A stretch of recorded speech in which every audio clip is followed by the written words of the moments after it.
এক বাদশাহ ছদ্মবেশে রাতের বেলা শহর ঘুরছিলেন।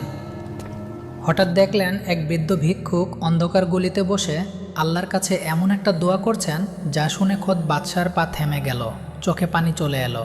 সেই ভিক্ষুকের মুখের কথাগুলো এতটাই শক্তিশালী ছিল যে পরদিন সকালে পুরো রাজদরবারের চিত্রই বদলে যায়। কি বলেছিলেন সেই ভিক্ষুক, চলুন জানা যাক।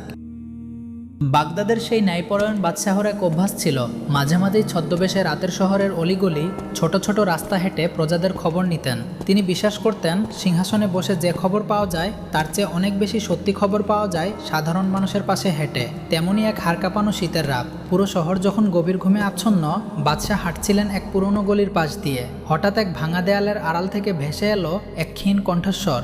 বাদশাহ থমকে দাঁড়ালেন, কাছে গিয়ে দেখলেন ছেঁড়া এক টুকরো কাঁথা গায়ে জড়িয়ে এক বৃদ্ধ কাঁপছেন। পেটে ক্ষুধা, শরীরে শীতের কামড়, কিন্তু দুহাত তুলে পরম শান্তিতে মুনাজাত করছেন। বাদশাহ আড়ালে দাঁড়িয়ে শুনছিলেন। বৃদ্ধ বলছিলেন, হে আল্লাহ, আজ সারাদিন কিছু জুটেনি, শরীরটাও শীতে জমে যাচ্ছে, কিন্তু আমি তোমার কাছে খাবার বা গরম কাপড় চাইছি না। আমি শুধু চাই এই কষ্টের মধ্যেও যেন আমার মুখ থেকে তোমার বিরুদ্ধে কোনো অভিযোগ না বের হয়। আর হে মালিক, আমাদের বাদশাকে সঠিক হেদায়েত দাও, যেন তিনি প্রজাদের কষ্ট বোঝেন এবং ক্ষমতার অহংকার থেকে দূরে থাকেন। কথাগুলো শুনে বাদশার বুকটা কেঁপে উঠল।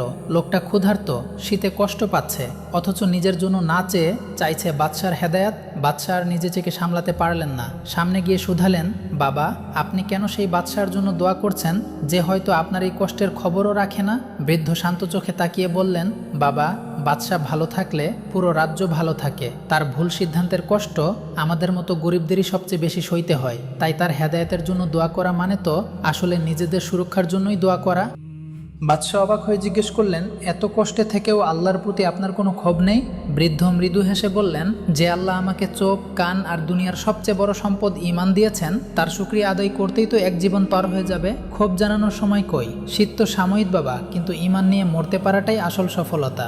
এই একটি কথা বাদশার ভেতরের অহংকার এক লহমায় চুরমার করে দিল। তিনি নিঃশব্দে দাঁড়িয়ে রইলেন কিছুক্ষণ, মনে মনে ভাবতে লাগলেন নিজের জীবনের কথা। প্রাসাদে তার কত আরাম, কত সোনাদানা, কত চাকর বাকর, তবু কতবার তিনি ছোট ছোট বিষয়ে অস্থির হয়েছেন, রাগ করেছেন, অভিযোগ করেছেন। অথচ এই মানুষটার কাছে কিছুই নেই, শুধু আছে একটা তৃপ্ত হৃদয় আর অটুট বিশ্বাস। তিনি থলি থেকে কিছু স্বর্ণমুদ্রা বের করে দিতে চাইলে বৃদ্ধ হাত সরিয়ে বললেন, এগুলো আপনার কাছেই রাখুন বাবা। যার হুকুম ছাড়া গাছের পাতাও নড়ে না, আমার রিজিকের ব্যবস্থা তিনিই করবেন। আপনি বরং নিজের জন্য দোয়া করুন যেন আল্লাহ আপনাকে একটা তৃপ্ত হৃদয় দেন। সেই রাতে ভারাক্রান্ত মনে বাদশাহ প্রাসাদে ফিরলেন। ঘুম এলো না চোখে, বারবার কানে বাজছিল বৃদ্ধের কথাগুলো। ঈমান নিয়ে মরতে পারাটাই আসল সফলতা। তিনি বুঝলেন, এতদিন তিনি রাজ্য শাসন করেছেন ক্ষমতা দিয়ে, কিন্তু হৃদয় দিয়ে প্রজাদের কষ্ট অনুভব করেননি যতটা করা উচিত ছিল। পরদিন সকালেই দরবার ডাকলেন। মন্ত্রী, আমির, উজির সবাই উপস্থিত। বাদশাহ ধীর গলায় রাতের পুরো ঘটনা তুলে ধরলেন। দরবারে পিনপতন নীরবতা নেমে এলো। কেউ কেউ অবাক হয়ে একে অপরের দিকে তাকাচ্ছিলেন। তাদের বাদশাহ, যিনি এত ক্ষমতাধর, তিনি কিনা একজন সাধারণ ভিক্ষুকের কথায় এইভাবে হৃদয় দিয়ে বিচলিত হয়েছেন। বাদশাহ বললেন, আমরা ক্ষমতার বড়াই করি, অথচ একজন ইমানদার ভিক্ষুকের তৃপ্তর হৃদয় সামনে আমরা কত দরিদ্র। আজ থেকে রাজ্যের একজন মানুষও যেন না খেয়ে বা শীতে কষ্ট না পায়। প্রতিটি মহল্লায় গরিবদের তালিকা করা হোক, বাইতুল মাল থেকে তাদের নিয়মিত সাহায্যের ব্যবস্থা করা হোক। আর আমি নিজে মাসে অন্তত একবার ছদ্মবেশে বের হয়ে দেখব আমার হুকুম ঠিকমতো পালন হচ্ছে কিনা।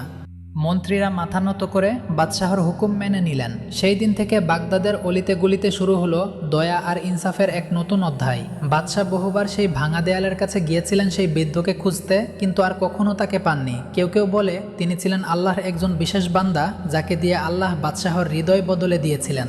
আসল ধন সম্পদ পকেটে বা ব্যাংকে থাকে না, থাকে মানুষের তৃপ্ত হৃদয়। দুঃখ কষ্টের মাঝেও ধৈর্য ধরা এবং আল্লাহ নিয়ামতের শুকরিয়া আদায় করাই একজন প্রকৃত মুমিনের আসল পরিচয়। আর মনে রাখবেন, আল্লাহ কখনো কখনো সবচেয়ে ছোট মানুষটির মুখ দিয়েই সবচেয়ে বড় শিক্ষা দিয়ে দেন। আচ্ছা ভাই বোনেরা, আপনি কি আজ আল্লাহর কোনো নিয়ামতের শুকরিয়া আদায় করেছেন? কমেন্টে জানান তো।